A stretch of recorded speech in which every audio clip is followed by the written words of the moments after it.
সদ্য আমরা একটা ফিনান্সিয়াল ইয়ার শেষ করলাম। তো আমাদের এই ফিনান্সিয়াল ইয়ারটা ঠিক কিরকম গেল সেটা নিয়ে আজকে আমরা একটু গল্প করব।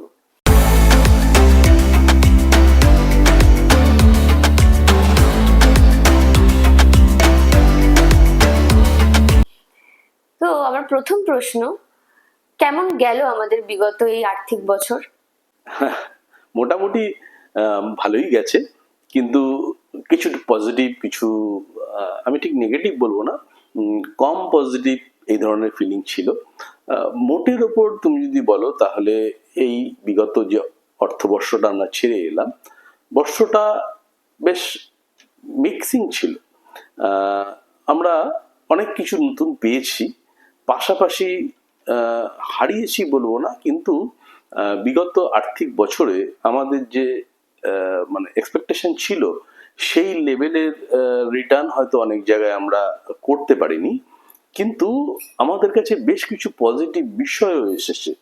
যেমন আমরা যারা অ্যাডভাইজারি কাজ করি, আমাদের দীর্ঘদিন ধরে আমরা দেখেছি যে মানুষ সাধারণত এই ইনভেস্টমেন্ট সেগমেন্টে, বিশেষ করে মিউচুয়াল ফান্ড এই ওরিয়েন্টেশনে মার্কেট পড়লে পরে অনেকটাই প্যানিকড হতো। কিন্তু আমরা দীর্ঘদিন ধরে এটার উপরে কাজ করে চলেছি। আমরা বিভিন্ন রকমের অ্যাওয়ারনেস প্রোগ্রাম, ক্লায়েন্টদের সাথে বসা ইত্যাদি করে, যেটা এবছর আকর্ষণীয় বিষয় আমাদের কাছে, যেটা আমার কাছে সবচাইতে পজিটিভ লেগেছে, যে এবছরের আমেরিকা এবং ইরানের যুদ্ধের ফলে মার্কেটে যে ক্রাইসিসটা এসেছে, সেই সময়টা আমরা লক্ষ্য করে দেখেছি আমরা কিন্তু ভারতবর্ষের গ্রাহকদের মধ্যে অনেক বেশি সচেতনতা বৃদ্ধি করতে সফল হয়েছি। যার ফলে যেটা আমরা লক্ষ্য করে দেখেছি, মানুষ রেদার এই যে সুযোগ, এই যে অনেকটা কম প্রাইসে বিভিন্ন ভালো ভালো মিউচুয়াল ফান্ডে ইনভেস্ট করা যাচ্ছে, এখানে কিন্তু আমরা উল্টো দিক থেকে রেসপন্স পেয়েছি। মানুষ কিন্তু নিজেরা আগ্রহী হয়ে অনেক বেশি এই সময়টাকে কাজে লাগাচ্ছে। এটা আমাদের কাছে একটা পজিটিভ সাইন। তবে যদি আমরা এই স্ট্যাটিস্টিক্সের দিকে তাকাই, একটা নেগেটিভ সিম্বলও অবশ্য আছে। সেটা কি? সেটা হচ্ছে আমরা লক্ষ্য করে দেখেছি যে এসআইপির ক্ষেত্রে যেখানে অ্যাডভাইজার নেই, সেই সমস্ত ক্ষেত্রে আমরা যেটা লক্ষ্য করেছি যে সেবির বিভিন্ন রেজাল্ট বা ইত্যাদিকে আমরা স্টাডি করে যেটা আমাদের মনে হয়েছে যে যে সমস্ত জায়গাতে মানুষ নিজে নিজে ইনভেস্ট করে, সেখানে দেখা গেছে এসআইপি স্টপেজ বা উইথড্রলের পোর্শন কিন্তু অনেক বেশি। whereas যেখানে কিন্তু একজন অ্যাডভাইজার আছে, যাদের পরামর্শে কাস্টমাররা ইনভেস্ট করে, সেক্ষেত্রে কিন্তু আমরা দেখেছি যে তারা বুঝতে পেরেছে যে মার্কেট নিচে নেমেছে, মানে এটাও তার কাছে একটা অপরচুনিটি, যেটাকে মানুষ কিন্তু কাজে লাগাচ্ছে। এটা আমার কাছে ভীষণ ভালো লেগেছে। এটা মনে হয়েছে একটা পজিটিভ ইম্প্যাক্ট মার্কেটের উপরে তৈরি হয়েছে, বা রাদার আমি বলবো ভারতবর্ষের মানুষের মধ্যে তৈরি হয়েছে। কেননা মিউচুয়াল ফান্ডের ইতিহাস তো খুব বড় নয়।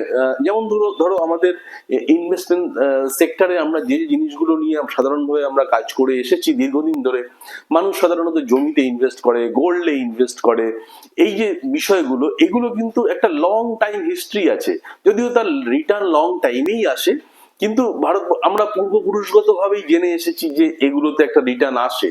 কিন্তু মিউচুয়াল ফান্ড বা ভারতবর্ষে তো মিউচুয়াল ফান্ডের যে জার্নি, সেটা তো খুব বেশি দিনের নয়। এই সময়ের মধ্যে আমরা কিন্তু এই অ্যাওয়ারনেসটা তৈরি করতে পেরেছি যে এটাও একটা সুযোগ, এটার উপরে মানুষ কিন্তু আজকে অনেক বেশি পজিটিভ অ্যাটিটিউড দেখিয়েছে। সেই সূত্রে আমি বলতে পারি বিগত বছরে এটা সবচেয়ে পজিটিভ জায়গা। ফিনান্সিয়াল ইয়ার নিয়ে তো আলোচনা হলো কিছুটা। এখন আমার পরের প্রশ্ন, মানুষের হেলথ ইন্স্যুরেন্স ঠিক কত টাকা থাকা উচিত?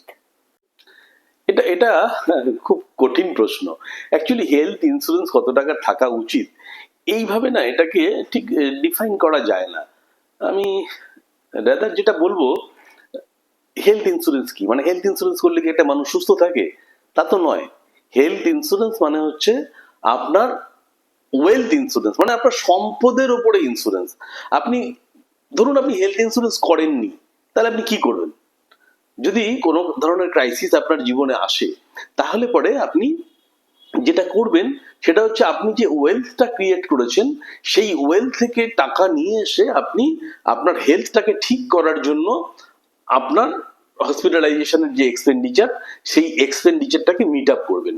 তাই আমি এইভাবে ডিফাইন করতে পারবো না যে একটা মানুষের কত টাকার হেলথ ইন্স্যুরেন্স করা উচিত, কিন্তু কেস টু কেস কিন্তু আমরা এটা ডিফাইন করতে পারি যে কার কত টাকার হেলথ কভারেজ থাকলে ভালো হয়। তবে আজকের দিনে দাঁড়িয়ে অ্যাকচুয়ালি আমরা যে সিস্টেমের মধ্যে দিয়ে নিজেদেরকে রান করি, সেই রান করার জায়গায় আমাদের হেলথ ইন্স্যুরেন্সটা কিন্তু একদম নিট, এটাকে আমাদের রাখতেই হবে। না রাখলে যেটা হবে সেটা হচ্ছে আমরা সারাটা জীবনে যে সম্পদটাকে তৈরি করব সেই সম্পদটা না এক লহমায় বেরিয়ে যেতে পারে। অনেকে আমরা দেখেছি যে দীর্ঘদিন কাজ করতে গিয়ে অনেকে অনেক সময় বলেন আমি হেলথ ইন্স্যুরেন্সের প্রিমিয়াম কেন দেবো, আমি হেলথ ইন্স্যুরেন্সের প্রিমিয়াম না দিয়ে আমি বরঞ্চ ওই টাকাটাকে জমিয়ে রাখবো। আমি ধরুন 30,000 টাকা করে প্রিমিয়াম আমি জমিয়ে রাখলাম 5 বছর, আমার 1.5 লাখ টাকা হয়ে গেল, আমার হসপিটালাইজেশনের খরচা হলো 2 লাখ টাকা, আমি 1.5 লাখ টাকা তো রইলই আমার, আর 50,000 টাকা দিয়ে ট্রিটমেন্ট করে চলে এলাম, ভেরি গুড। কিন্তু আমি একটা জিনিস আপনাকে ভাবতে অনুরোধ করব, ধরুন আপনি ওই যেই 5 নম্বর বছরে গিয়ে আপনার হেলথের জন্য একটা রিকোয়ারমেন্ট এলো, সেই বছরে আপনি 2 লাখ টাকা খরচা করলেন নিজের পকেট থেকে বা নিজের অর্জিত সম্পদ থেকে, কিন্তু আপনি গ্যারান্টি দিয়ে বলতে পারেন যে 2 লাখ টাকায় আপনার হয়ে যাবে? Number one. নাম্বার টু হচ্ছে ওই বছর আপনি আবার অসুস্থ হবেন না? বলতে পারেন? বলতে পারেন যে আপনার পরিবারের কেউ অসুস্থ হবে না? তো সেই সময়গুলোতে কি হবে? সেই সময়গুলোতে আপনি যে সম্পদটাকে তৈরি করেছেন দীর্ঘ পরিশ্রম দীর্ঘ সাধনার ফলে, সেই সম্পদটা কিন্তু ড্রেনেজ হয়ে যাবে। তাই আমি বলবো যে কেস টু কেস মানুষ তার সম্পদের পরিমাণকে ডিফাইন করে নিয়ে তার হেলথ কভারেজটাকে ডিফাইন করার জন্য একজন অ্যাডভাইজারের সাথে মানুষের বসা উচিত, বসে একটা ওয়েল প্ল্যান করা উচিত যাতে তার হেলথ কভারেজটা ওয়েল প্রোটেক্টেড থাকে। আচ্ছা, এবার আমাকে একটু বলুন, ফিনান্সিয়াল প্ল্যানিং ঠিক কিভাবে করা উচিত? মানে আমি বলতে চাইছি যে ঠিক কোন পথ ধরে এগোলে আমরা ফিনান্সিয়ালি অনেক বেশি স্ট্রং হতে পারবো। দেখো, মানে এটা না বিভিন্ন এজের ক্ষেত্রে বিভিন্ন রকমের হতে পারে। তো এক একটা মানুষের এক এক ধরনের নিড থাকে। তবে একটা নিড প্রত্যেকটা মানুষের থাকে, সেটা হচ্ছে তার মানে রিটায়ারমেন্ট বেনিফিটের জায়গাটা, সেখানটা একদম ওয়েল প্রোটেক্টেড করতে হবে। আর আরেকটা জিনিস আমি অবশ্যই খুব গুরুত্ব দিই, যেটা হচ্ছে ধরো আজকের দিনে দাঁড়িয়ে একটা যদি কেউ চাকরি পায়, চাকরি পাওয়ার পর তার অনেক ধরনের না জীবনের স্বপ্ন থাকে, অনেক কিছু করতে চায় সে। সে যেমন ধরো সে চায় একটা ফ্ল্যাট কিনতে বা একটা বাড়ি করতে বা একটা গাড়ি কিনতে, এগুলো বা একটা আইফোন কিনতে, এগুলো এক একটা মানুষের এক এক ধরনের নিড থাকে। সেই নিডগুলোকে মানে আমরা ফুলফিল করার জন্য অতি সহজেই আমরা আগ্রহী হয়ে পড়ি। যেমন আমরা যেটা করি সাধারণত, ধরো একটা ছেলে একটা 25,000 টাকা মায়না একটা চাকরি পেয়েছে, পাওয়ার পরেই সে দেখছে যে তার একটা অনেক দিনের শখ, সে একটা আইফোন কিনবে। একটা আইফোনের দাম কত? 1 লাখ 1,20,000 বা 80-90, যাই হোক কোন মডেল নেবে তার উপর ডিপেন্ড করে। এবার সে একটা আইফোন কিনবে, তাহলে একটা 1 লাখ টাকা দামের একটা আইফোন কিনবে। এবার এই আইফোনটা কেনার জন্য সে কি করছে? সে তো মায়না পাচ্ছে 25,000 টাকা। সে যখন একটা দোকানে যাচ্ছে, দোকানদার বলছে কোনো ব্যাপার না, আপনি 2,500 টাকা দিন, 1 মাসের ইএমআই বা 3 মাসের ইএমআই 7,500 টাকা দিন, আপনাকে আমরা ফোন দিয়ে দিচ্ছি, প্রতি মাসে আপনার 2,500 টাকা করে ইএমআই আসবে। তাহলে এটা কি হলো? আলটিমেটলি আমার যেটা ইন ফিউচারে এনজয় করার কথা, সেটাকে আমি আজকে এনজয় করছি। কি করে? লোন করে। একটা আইফোন দিয়ে বললাম, সেটা ফ্ল্যাটের ক্ষেত্রে হতে পারে, সেটা একটা গাড়ি কেনার ক্ষেত্রে হতে পারে, বিভিন্ন ক্ষেত্রে হতে পারে। এই যে লোনের যে বেড়াজাল, এটার মধ্যে না আমরা নিজেদেরকে জড়িয়ে ফেলছি। জড়িয়ে ফেলে যেটা দেখছি, দীর্ঘদিন আমি প্রফেশনে কাজ করতে গিয়ে দেখেছি, লেটার 40s এই সময়টা গিয়ে না একটা মানুষ লোনের জালে একদম হাসফাস অবস্থা হয়ে যায় তার। সেই সেই জায়গা থেকে এত পকেটে ক্রেডিট কার্ড, হ্যাঁ, এত লোন, এগুলোর জন্য না আমরা নিজেদেরকে একদম জড়িয়ে ফেলছি। এই জড়িয়ে ফেলার ফলে আমাদের প্রপার ফিনান্সিয়াল প্ল্যানিং এর যে কাজগুলো, সেই কাজগুলো কিন্তু করার হয়ে উঠছে না। আমাদের জীবনটা ইএমআই দিতে দিতে দিতেই কিন্তু আমার কেরিয়ারটা শেষ হয়ে যাচ্ছে। তাই আমি বলবো যে ফিউচারে যে জিনিসটা আপনার পাওয়ার কথা, তার জন্য প্লিজ একটু ধৈর্য দেখান। আপনি প্রপারলি প্ল্যান করুন। আপনি মনে করছেন যে 5 বছর পরে আপনি বিয়ে করবেন, ভেরি গুড। 5 বছর পরে যদি আপনি বিয়ে করেন, আপনি আজকে থেকে বিয়ের ওই প্রোগ্রামটার জন্য আপনার কত টাকা লাগতে পারে সেটাকে প্ল্যানিং করে আপনার ইনকামের সাথে সঙ্গতি রেখে আপনি ইনভেস্ট করুন। আপনি ম্যারেজ লোন নিয়ে ওই অনুষ্ঠানটা করতে যাবেন না। আপনি মনে করছেন যে আপনার একটা 10 বছর পরে একটা ফ্ল্যাট লাগবে, বা আপনার বাচ্চার একটা এডুকেশনের জন্য টাকা লাগবে, আপনি তার জন্য লোন নয়, তার জন্য প্রপারলি প্ল্যান করুন। আপনি দেখবেন মাঝে মাঝে না অনেক ফোন আসে, আপনি একটা প্রি অ্যাপ্রুভ লোন পাচ্ছেন স্যার, আপনি অত টাকা আপনার নামে প্রি অ্যাপ্রুভ লোন আছে, আপনি বললে আমরা অ্যাপ্রুভাল করে পাঠিয়ে দিচ্ছি। এগুলো কিছু না, এগুলো একটা প্রোডাক্ট আপনাকে বেচার চেষ্টা। আমি সেই জায়গাটাই আপনাকে বলতে চাইবো যে যত পারবেন এই লোনের বেড়াজাল থেকে নিজেকে মুক্ত রাখার চেষ্টা করুন। আর জীবনের প্রত্যেকটা স্টেজকে একটু কল্পনা করতে শিখুন। আজকের জেনারেশনের মধ্যে যেটা দেখা যায়, তারা আজ থেকে 20 বছর পরটাকে ভাবতে চায় না। তারা ভাবে আমরা জীবনে ভোগ করবো কখন, এই সমস্ত ব্যাপারগুলো তাদের মধ্যে প্লে করে। তো আমি সেই জায়গায় দাঁড়িয়ে বলবো যে একটু ধৈর্যশীল হতে হবে, একটু ধৈর্যশীল হয়ে আমাদের ভবিষ্যতের পরিকল্পনা করতে হবে। আরেকটা কথাও এর সঙ্গে আমি যুক্ত করতে চাইবো। দেখুন, সমাজে যারা না খুব বড় লোক, তাদের খুব একটা সমস্যা নেই। যারা, মানে আমি কাউকে ছোট করছি না, কিন্তু যাদের কাছে অর্থ কম, তাদেরও খুব বেশি সমস্যা নেই। আর যারা মাঝখানের যে মানুষগুলো, তাদের কিন্তু অনেক সমস্যা। তাদেরই বিশেষ করে প্রয়োজন হচ্ছে তাদের প্ল্যানিং করা। এই প্ল্যানিং এর মধ্যে আপনি যেগুলো যেগুলোকে মানে ইনক্লুড করে নেবেন, নেসেসিটি যেগুলো, সেগুলো হচ্ছে আপনার যদি বয়স আজকে 25 হয়, আমি শুরুতেই বলবো আপনি এমন একটা ইনভেস্টমেন্ট করুন যেটা আপনার স্কিল ডেভেলপমেন্টে সহায়তা করবে। মানে ধরুন আপনি বিটেক করে চাকরি করছেন, তাহলে আপনি এখন মায়না পাচ্ছেন 50,000 টাকা। তো বিটেক করে আপনি চাকরি করছেন, মায়না পাচ্ছেন 50,000 টাকা বা 80,000 টাকা। তো এই জায়গাটাতে আমি আপনাকে বলবো, এই যে 50,000 টাকা আপনি স্যালারি পাচ্ছেন, এখান থেকে একটা পার্সেন্টেজ টাকা আপনি আপনার স্কিল ডেভেলপমেন্টের জন্য সরিয়ে রাখুন। কারণ আপনি যদি এমটেক করতে পারেন বা এমবিএ করতে পারেন, হয়তো দেখা যাবে যে আপনার স্যালারিটা অনেক বেশি হাইক হবে। তো আপনার এই স্কিলটাকে ডেভেলপ করার জন্য একটা বাজেট করুন। নাম্বার 2, যে ফিউচারের যে নিড গুলো আপনি দেখতে পাচ্ছেন, হতে পারে আপনার ম্যারেজ প্রভিশনের কিছু টাকা আপনি আপনার বাবার সাথে সহযোগিতা করতে চান, তার জন্য কিছু সেভ করতে পারেন। আর নেসেসারি সেভিংস হচ্ছে আপনার রিটায়ারমেন্ট প্ল্যানিং। এটা অবশ্যই করুন। আপনার যদি নিজস্ব বাসস্থান থাকে তাহলে তো ভেরি গুড, যদি নিজস্ব বাসস্থান না থাকে তাহলে ভবিষ্যতে একটা বাসস্থানের জন্য আপনি একটা প্ল্যান করুন। এইভাবে বিভিন্ন ডাইভার্সিফাইড করে আপনার ইনভেস্টমেন্ট পরিকল্পনাগুলো করা উচিত বলে আমরা মনে করি। এবং এর জন্য না আমাদের কাছে খুব ভালো সফটওয়্যারও আছে।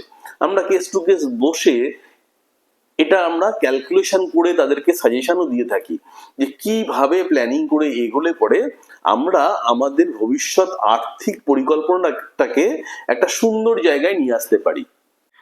যারা নিউ জেনারেশন রয়েছে তাদের মধ্যে একটা প্রবণতা খুব আছে যে আমরা আর্লি রিটায়ারমেন্ট নিয়ে নেব। তো এই আর্লি রিটায়ারমেন্টের প্ল্যানিংটা ঠিক কিভাবে প্রসিড করা উচিত?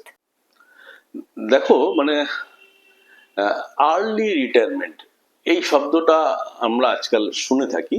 আর্লি রিটায়ারমেন্ট এই শব্দটা, তুমি যদি একটু আরেকটু আগের দিনের মানুষদের কথা ভাবো, দেখো, যদি একটু স্টাডি করে দেখো যে আগেকার দিনে কি হতো।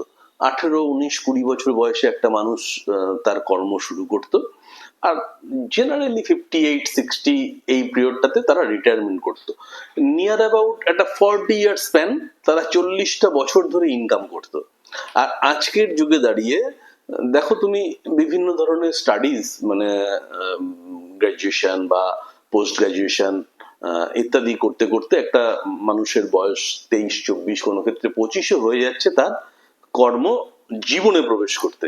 এবার এই যে কর্মজীবনে সে প্রবেশ করলো 25 বছর বয়সে, এবার আর্লি রিটায়ারমেন্ট, এই আর্লি রিটায়ারমেন্ট শব্দটা মানে কত, 58 থেকে 50 বা 40, যদি 50 হয় তাহলে 25 ইয়ার স্প্যান, যদি 40 হয় তাহলে পরে 15 ইয়ার্স স্প্যানে সে ইনকাম করবে।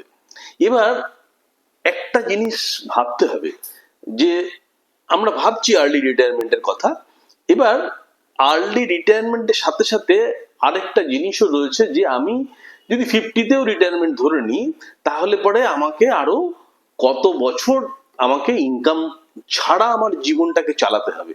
রিটায়ারমেন্ট মানে কি? রিটায়ারমেন্ট মানে হচ্ছে রিটায়ার। আমি যে টায়ারে ইনকাম করছিলাম সেখান থেকে আরেকটা টায়ারে আমি চলে যাচ্ছি। সেই যে জায়গাটা, সেই জায়গাটাতে ধরো মানে আগেকার দিনে এত তো মানে হেলথের ব্যাপারে আমরা এতটা এগিয়ে ছিলাম না, একটা কলেরা বা একটা সাধারণ রোগেও কিন্তু অনেক মানুষ মরে যেত। কিন্তু আজকের দিনে কিন্তু তেমনটা হয় না। আগেকার দিনে 70, 68, 65 এই সময় প্রচুর মানুষের মারা যাওয়ার ইতিহাস আছে। কিন্তু আজকের এত ভালো হেলথ ব্যবস্থাতে দাঁড়িয়ে 85, 90s পর্যন্ত মানুষ বাঁচে। তাহলে সেই জায়গায় দাঁড়িয়ে যদি আমি 50 বছরে রিটায়ার করি তাহলে আমাকে আরো 40 বছর এমন পরিমাণ সম্পদ তৈরি করতে হবে যাতে আমি আমার ইনকামটার কোনো রকম সমস্যা তৈরি হয় না। আর পাশাপাশি আগেকার দিনে রিটায়ার্ড মানুষেরা ভাবতো না যে তারা ট্রেকিং করে পাহাড়ে যাবে বা লং ড্রাইভে বেরোবে, অল ইন্ডিয়া গাড়ি নিয়ে ট্রাভেল করবে।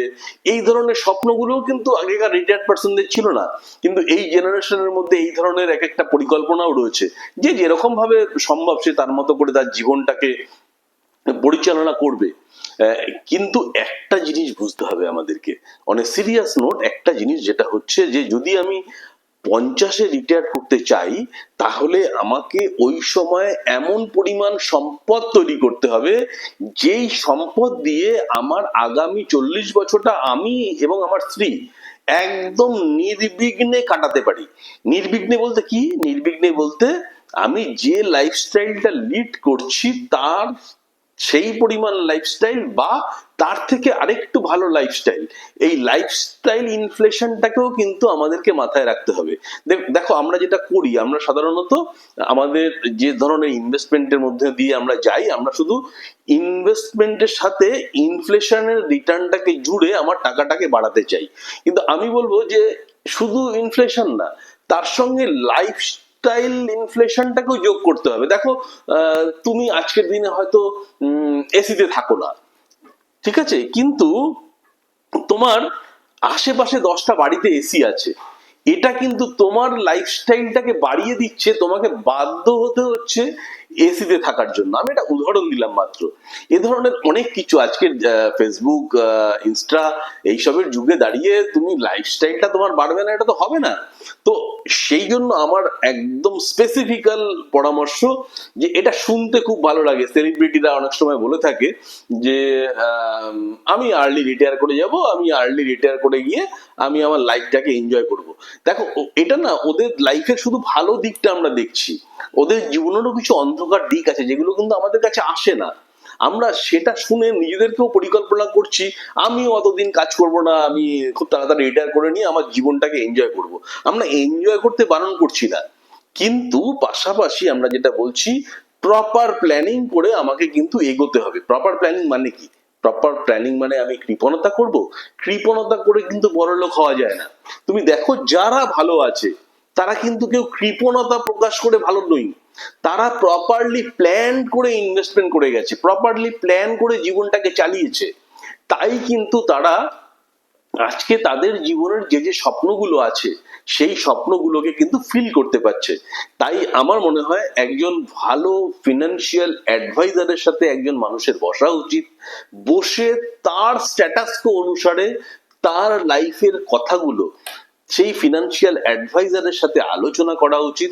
আলোচনা করে তার ভবিষ্যৎ পরিকল্পনার কথা সেটেল করা উচিত, কিভাবে এগোলে পরে তার জীবনের সমস্ত স্বপ্নগুলো, তার মধ্যে এটাও হতে পারে যে তার আর্লি রিটায়ারমেন্টের স্বপ্ন আছে, হতে পারে সেটাকে মাঝখানে রেখে বাকি আলোচনাগুলো করে আমাদের প্রপারলি গাইডেন্স নেওয়া উচিত। কারণ আমরা একটা শরীর যদি আমাদের খারাপ হয় স্বাভাবিকভাবেই তো আমরা ডাক্তারের কাছে যাই, ডাক্তারের পরামর্শ মতো আমরা ওষুধ খাই।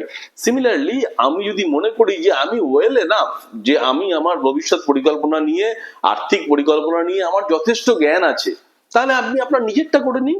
আর যদি মনে হয় যে না আমার কিছু পরামর্শের প্রয়োজন আছে, তাহলে পরে একজন ফিনান্সিয়াল অ্যাডভাইজারের সাথে বসা উচিত, বসে একটা পরিকল্পনা জীবনের চোখে নেওয়া উচিত, যে পরিকল্পনার মধ্যে দিয়ে নিজেকে যদি রান করানো যায় তাহলে কিন্তু আমরা রিটায়ারমেন্ট লাইফটা বা বাকি জীবনটা অনেক ভালোভাবে কাটাতে পারি। আশা করি অনেক প্রশ্নের উত্তর আমরা নিয়ে আসতে পারলাম। আরো অনেক কিছু জানার জন্য কমেন্ট বক্সে অবশ্যই কমেন্ট করুন এবং স্ক্রিনে দেওয়া নম্বরে যোগাযোগ করুন। কেসিএফএস সর্বদা আপনাদের পাশে থাকবে। ধন্যবাদ।